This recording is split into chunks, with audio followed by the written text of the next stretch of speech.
Did you know that crab sticks were invented by Japanese chef Santoro Kaneda in 1971?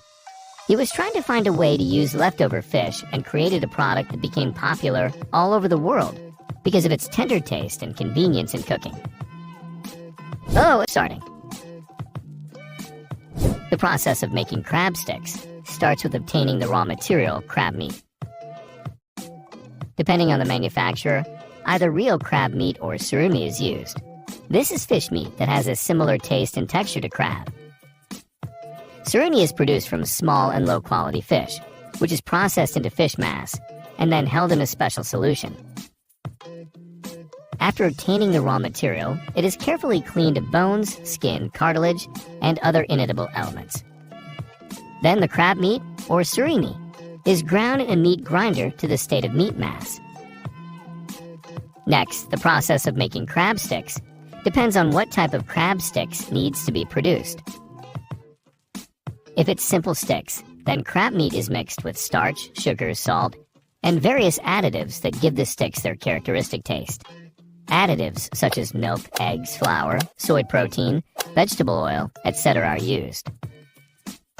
Then the mass is placed on a conveyor belt, where it is steam treated at a temperature of about 80 degrees Celsius. This transforms the crab mass into a plastic and elastic mass, from which sticks are then formed.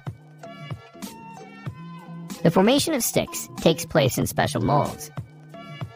The sticks come out ready for packaging and sale, but sometimes they are further processed in vacuum packaging at a temperature of 60 to 70 degrees Celsius to increase their shelf life. In the case of making crab sticks with filling, for example, cheese, the production process is slightly different.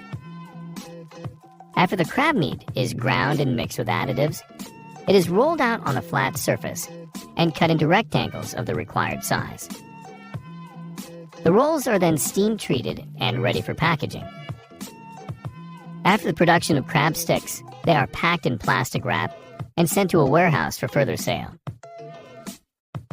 It is important to note that crab sticks made from real crab will have a higher cost than those made from surimi. In addition, crab sticks made from surimi may contain additives that give them an artificial taste and aroma. In conclusion, the production of crab sticks is a complex and labor-intensive process that requires high qualifications and special equipment. But thanks to this process, we can enjoy delicious crab sticks at any time of the year. Do you like crab sticks? Write your answers in the comments, and don't forget to subscribe to the channel to not miss new informative videos. Thank you for watching. See you soon.